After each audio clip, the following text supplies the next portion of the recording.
Hey everybody, it's John from JFM Development, and today's an exciting day. LG just released an update for the LG 360 cam, as well as for the app, which allows you to make time lapses. So in this video, I'm going to show you how. So let's get right into it. So the first thing I'm going to suggest is when you hop into the app, go into the settings menu and turn off the sound. I'm telling you to turn off the sound because the time-lapse mode that they have on this particular camera, it takes still photos, a whole series of them, and the camera will keep clicking and making noise and draining some extra battery that doesn't need to be done because time-lapses have to be done over time. The next good thing I want to let you know is that the time-lapse mode can actually be used in 360 or 180, and you can change the degrees in the settings menu on how wide the lens is. So that's great. So when it comes to actually starting the time lapse, what you need to do is you need to go into mode and then hit the camera icon with the little clock next to it. And then down underneath it, it gives you the options between the intervals between when the picture is shot. You get 2 seconds, 5 seconds, 10 seconds, 30 seconds, and 60 seconds. And that will change the effect of the time lapse dramatically depending on which option you choose.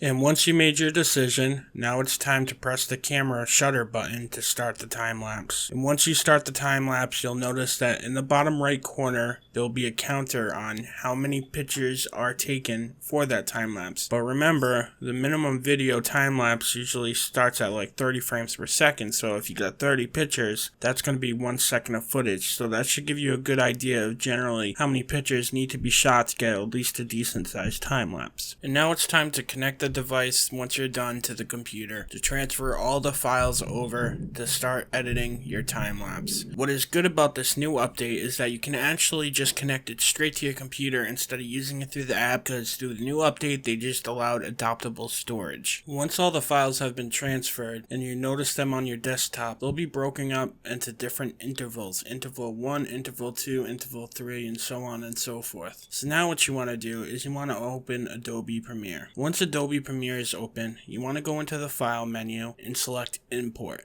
and then you want to find exactly where you saved all those files to that you just transferred over. Once you find it, you select the first one in the sequence, interval 1. You click that, and then you go all the way down to the bottom of the page, and then you hit select image sequence. Once you do that, you press OK, and then if you notice, you go into your source folder onto Adobe Premiere, and it will turn into one whole video file instead of just single images. Now, depending on what you like in your time lapse, sometimes you need it to be a certain time, a certain length, or a certain speed. I like my time lapses really fast, so what I'm going to do is I'm going to use the rate stretch tool, and I'm going to make this about 15 seconds long, and then that way it'll go really fast. Now once you're done with that and you're ready to export the file into like an MP4 file, what you do is you have to go all the way to the beginning of the sequence and then right click and then select mark in. Then you go all the way to the right of the sequence, right click and press mark out.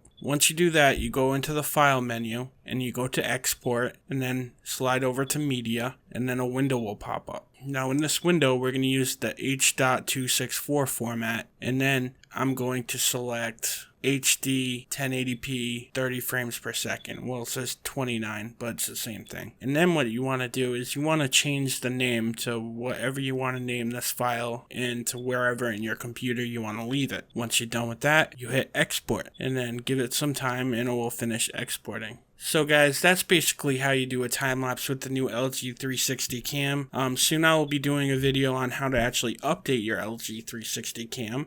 So I hope you guys enjoyed this video. Please like the video, it really means a lot to me, and don't forget to subscribe so you don't miss out on a thing. You guys have yourselves a great day.